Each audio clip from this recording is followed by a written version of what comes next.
This short video is to provide advice to anyone who is thinking about planning or participating in a protest. The PSNI recognise and respect that everybody has the right to peaceful protest as enshrined under Articles 10 and 11 of the European Convention of Human Rights.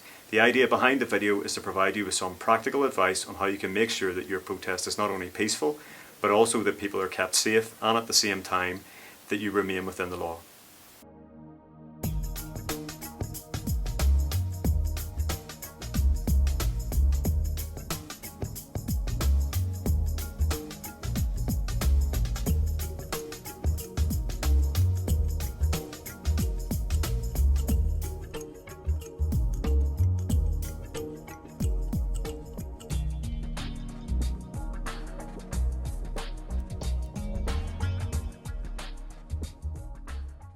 As a police service, we'll take the necessary steps to make sure that you as a protester are both kept safe and are able to exercise your rights.